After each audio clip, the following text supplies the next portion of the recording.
నమస్కారం, నేను మీ ప్రసాద్ అల్లమరాజు. మన పిఎస్ఆర్ యాపిల్ టీవీ ఛానల్కు సుస్వాగతం. ఈరోజు వార్తల్లో ముఖ్యాంశాలు మీకోసం. విశిష్ట నైపుణ్యం గల డాక్టర్ల పర్యవేక్షణలో అందుబాటు ఫీజులు, నమ్మకమైన రిపోర్ట్లు, free home visit services for sample collection. Please contact 9000097980 8008804014. సంప్రదించండి. Apple diagnostic medical centre, Vivekananda Nagar colony, Kukatpally, Hyderabad. Aramghar flyover ప్రారంభోత్సవంపై బీజేపీ ఎమ్మెల్యే రాజాసింగ్ సంచలన వ్యాఖ్యలు చేశారు.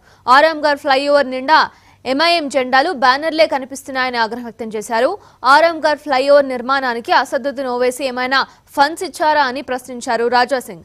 ఆరాంఘర్ ఫ్లైఓవర్ పై ఒక్క ఎంఐఎం జెండా కూడా కనిపించొద్దన్నారు. ఎంఐఎం పార్టీకి సంబంధించిన అన్ని బ్యానర్లు, జెండాలు వెంటనే తొలగించాలని డిమాండ్ చేశారు. ఈ మేరకు సీఎం రేవంత్ ను ప్రత్యేకంగా రిక్వెస్ట్ చేస్తున్నట్లు చెప్పారు. ఈ ఫ్లైఓవర్ కు సిద్ధార్థ్ వల్లభాయ్ పటేల్ పేరు పెట్టాలని ప్రభుత్వాన్ని కోరుతున్నట్లు తెలిపారు Raja Singh. 6 lane flyover zoo park to Aramghar చౌరస్తా వరకు రేపు ముఖ్యమంత్రి రేవంత్ రెడ్డి గారు ఇనాగరేషన్ కార్యక్రమం పెట్టుకున్నారు. నేను ఇవాళ ఆ రోడ్డు నుంచి వస్తున్నా, కానీ మొత్తం ఫ్లైఓవర్ పైన కానీ సరౌండింగ్ కానీ ఎంఐఎంఓలు జెండాలు పెట్టుకున్నారు, బ్యానర్ పెట్టుకున్నారు. ఫ్లైఓవర్ పైన కూడా మొత్తం జెండాలు నింపేసినారు. అంటే అక్కడ మూమెంట్ చూస్తే ఎట్లా కనబడుతుందంటే ఇది గవర్నమెంట్ నుంచి పని కాలేదు, ఇది ప్రత్యేకంగా ఎంఐఎంఓలు ఫండ్ వాళ్ళే కలెక్ట్ చేసి ఆ పార్టీ ఫండ్ నుంచి ఫ్లైఓవర్ కడుతున్నారు. ఆ విధంగా వాళ్ళు క్రియేట్ చేస్తున్నారు. అదేవిధంగా పెద్ద పెద్ద బ్యానర్ పెట్టినారు. ఆ బ్యానర్లో కూడా రేవంత్ రెడ్డి గారు చిన్న ఫోటో పెట్టుకున్నారు. ఈ ఇద్దరు అన్నతమ్ములు పెద్ద పెద్ద ఫోటోలు పెట్టుకున్నారు. దాదాపు 800 కోట్ల రూపాయల నుంచి SRDPOలు ఈ యొక్క ఫ్లేవరు మొత్తం కంప్లీట్ చేసేసినారు. అసలు ఈ డబ్బులు ఎవరిది నేను అడుగుతున్నా? ఎంఐఎంఓల్దా, లేక అసదుద్దీన్ ఓవైసీ, అక్బరుద్దీన్ ఓవైసీ ఇంటి నుంచి పెడుతున్నారా, లేక వాళ్ళ అయ్యా డబ్బులు అయ్యేది? ఎవరిది కాదు కదా, ఇది గవర్నమెంట్ డబ్బులు. అంటే తెలంగాణ ప్రజలు కట్టిన ట్యాక్స్ నుంచి ఈ ఫ్లేవర్ కడుతున్నారు. మళ్ళీ ఎవరు వీళ్ళకి అధికారం ఇచ్చినారు? మొత్తము పార్టీ బ్యానర్ పెట్టుకున్నారు, మొత్తం ఎంఐఎం బ్యానర్ పెట్టుకున్నారు, ఎంఐఎం జెండాలు పెట్టుకున్నారు. ఇది గవర్నమెంట్కి కనబడతలేదా? గతంలో కూడా ముఖ్యమంత్రి అంటే ఎక్స్ ముఖ్యమంత్రి కేసీఆర్ గారు పార్టీ, టీఆర్ఎస్ పార్టీ వాళ్ళకి నత్తిపైన కూర్చొని పెట్టి తిరిగినారు. ఏమైంది? పార్టీ చేంజ్ అయితే ఇమీడియట్గా ఈ ఎంఐఎంఓలు చేంజ్ అయిపోయినారు.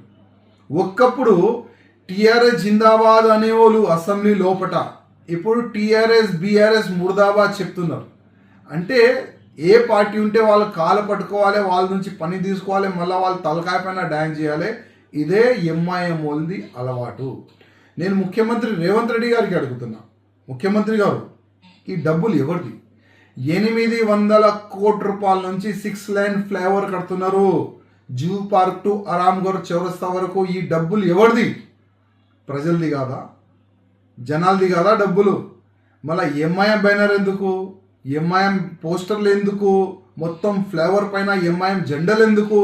ముఖ్యమంత్రి గారు మీకే అడిగేది, నేను కాదు, జనాలు అడుగుతున్నారు. అదే ఇంకోటి ఒక న్యూస్ వస్తుంది.